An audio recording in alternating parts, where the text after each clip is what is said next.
Uma boa noite a todos.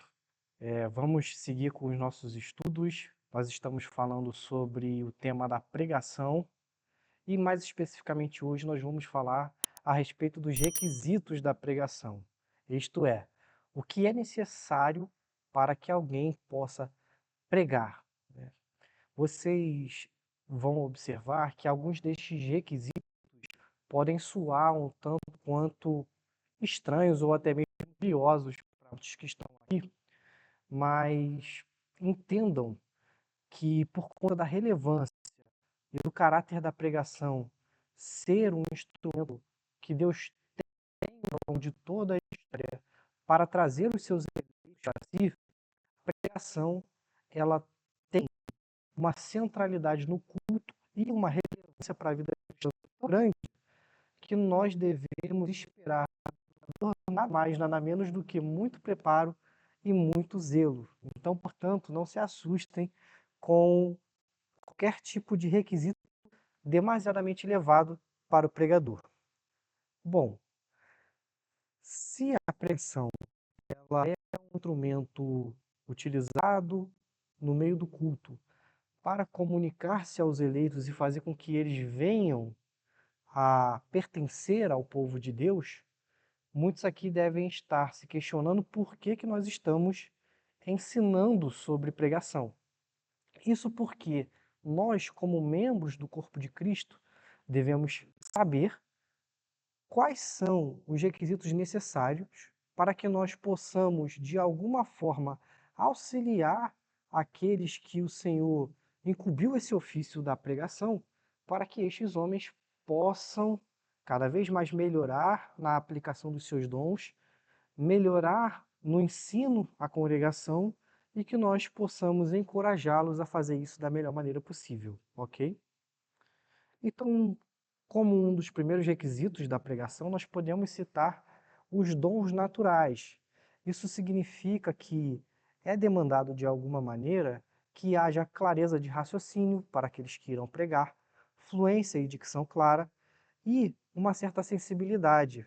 Não basta ter bom conhecimento, é necessário ter esse conhecimento e aplicá-lo de acordo com as circunstâncias, tanto culturais quanto situacionais da igreja que se vive.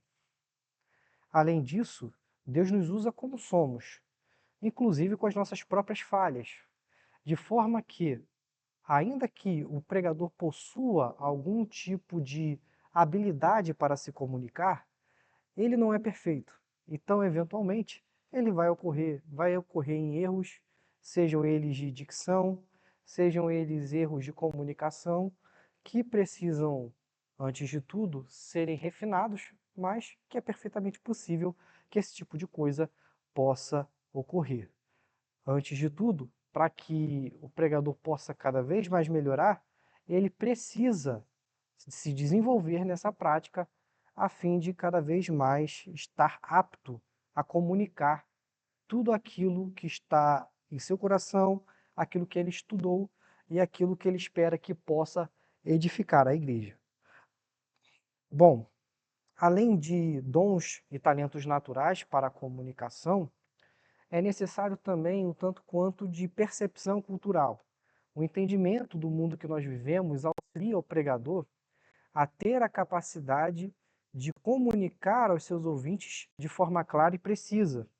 Então, o que prega e o que ensina tem a necessidade de um conhecimento vasto, né?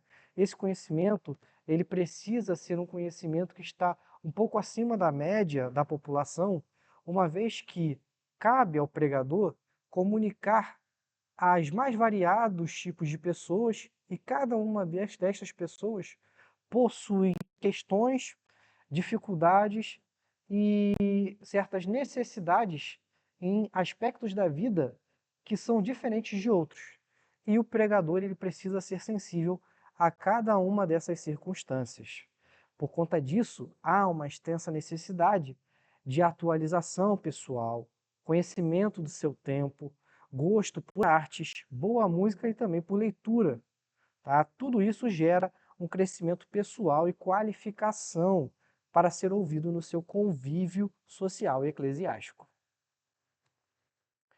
Bom, Eu trouxe uma citação para vocês pra, a fim de auxiliá-los, né, a entender esse processo de como se dá a ideia da boa cultura. E aqui há uma citação de Spurgeon, na qual ele conversa com os seus alunos, né, os seus seminaristas, a respeito da necessidade de se conhecer sobre todas as coisas. Spurgeon diz assim: parece-me que todo estudante em preparo para o ministério cristão deve saber ao menos alguma coisa de todas as ciências. Deve se imiscuir em todas as formas de conhecimento que sejam úteis ao exercício da obra de sua vida. Deus fez todas as coisas que há no mundo para serem nossos mestres, e cada uma delas há sempre alguma coisa que possa aprender. E como não seria estudante completo aquele que não comparecesse às aulas, às quais se espera que comparecesse, assim aquele que não aprende de todas as coisas que Deus fez nunca juntará todo o alimento que sua alma necessita, nem terá a probabilidade de alcançar aquela perfeição de virilidade mental que o capacitará a ser mestre de outros, plenamente equipado.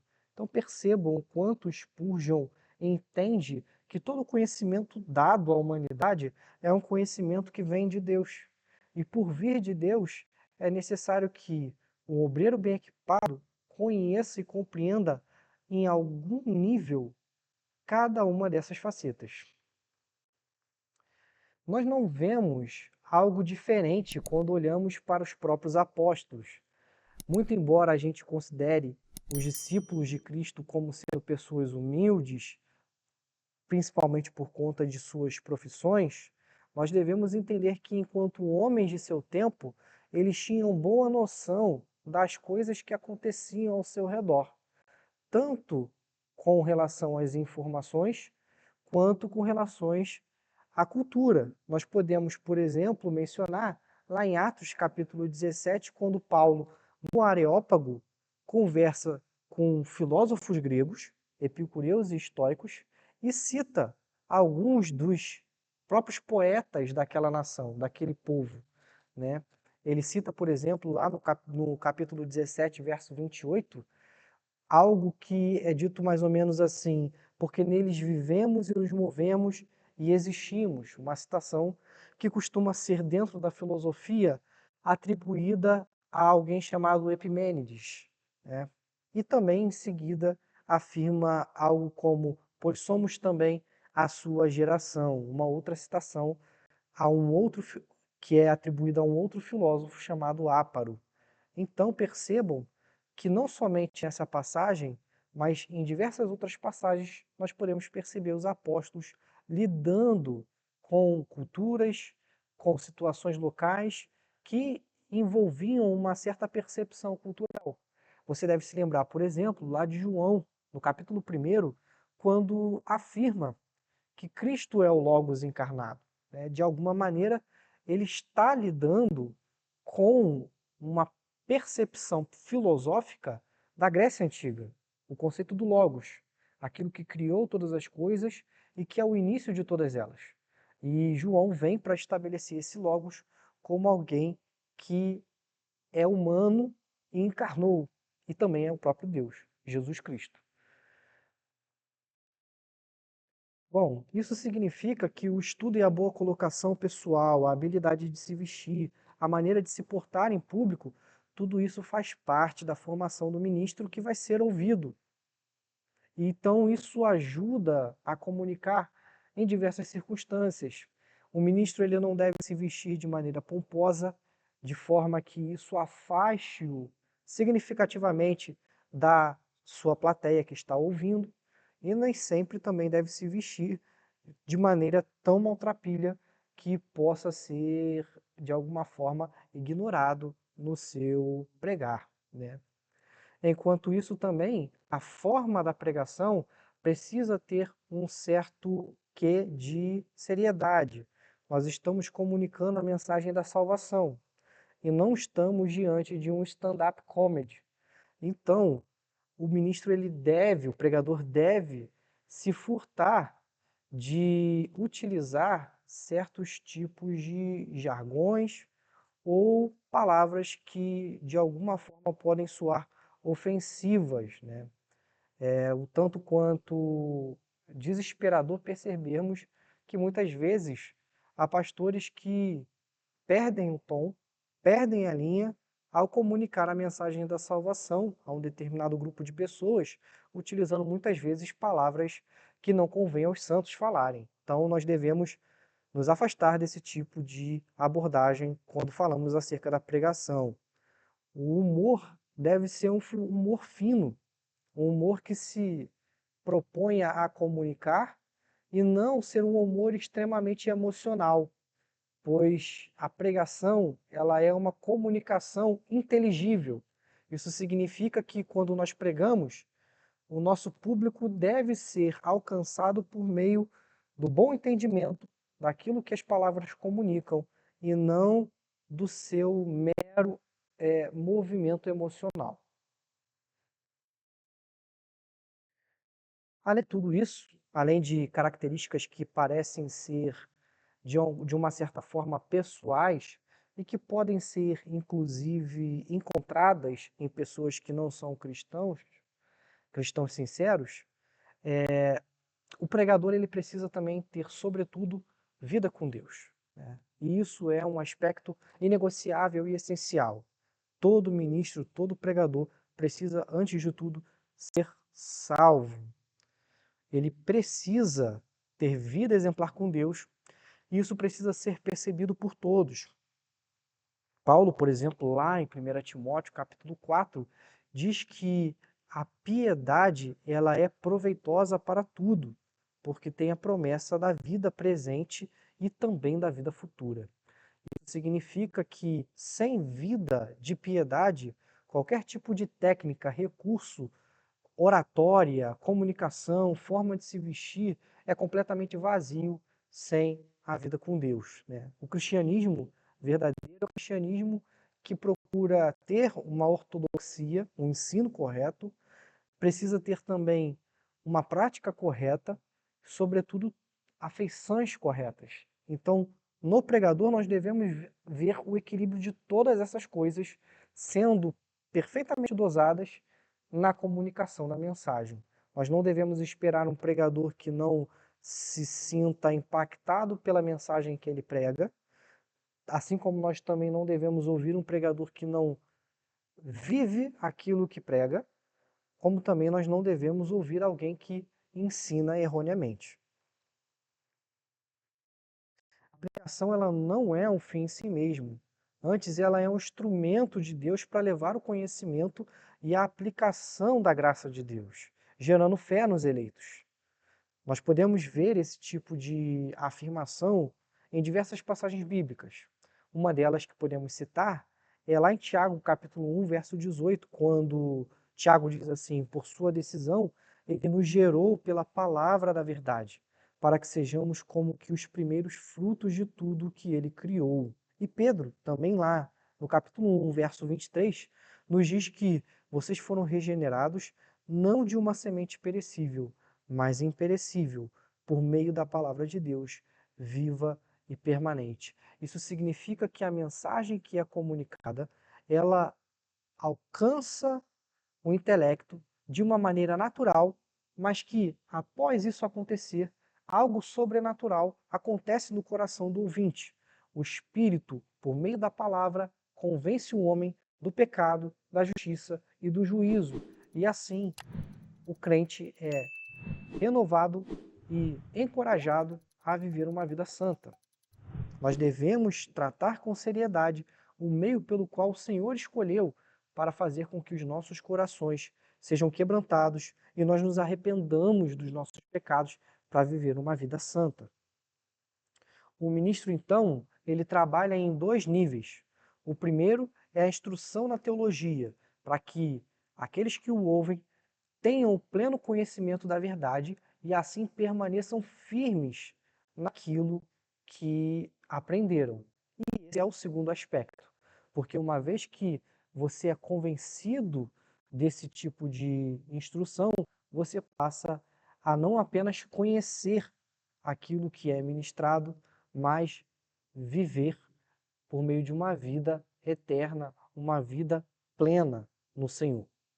A caminhada, então, obrigatoriamente requer um estudo sério, profundo e dedicado, porque tudo isso que nós ensinaremos à igreja será o meio pelo qual o Senhor há de atuar nos seus corações. Então, requer-se do pregador que ele procure se inserir cada vez mais no texto e compreender melhor a dinâmica da passagem, para que os diversos aspectos que o texto bíblico tenta abordar possam ser levados ao coração da igreja. E além de tudo isso, é necessário também oração, porque o ministro ele precisa de Deus quando ele está pregando. Ele precisa ser capacitado pelo Senhor e ter intimidade com aquele de quem ele vai ministrar essa mensagem. Nós devemos pensar em nós como os dispenseiros, mordomos, que foram encorajados de zelar por algo que o nosso Senhor nos deu. E por mordomos, por dispenseiros zelosos, precisamos ter intimidade com o nosso Senhor, a ponto de entendermos melhor as suas ordens e comuniquemos precisamente, ok, irmãos? Diante de tudo isso, para que a comunicação possa ser certeira e eficaz, o sermão ele precisa de ter ponto. Com ponto, nós queremos dizer que deve haver no sermão um centro de informações que atrai todos os argumentos que serão tratados. Então é de suma importância para os ouvintes guardarem a mensagem. Precisa ser claro e coerente. Então, diante de um sermão, alguém que talvez tenha um pouco de dificuldade de captar a atenção, precisa pelo menos sair com a mensagem central daquilo que você ensinou naquele dia. Então, o sermão ele precisa ter ponto. E a convergência de tudo que foi falado para esse ponto comunica que o sermão precisa ter, de alguma maneira, ordem também.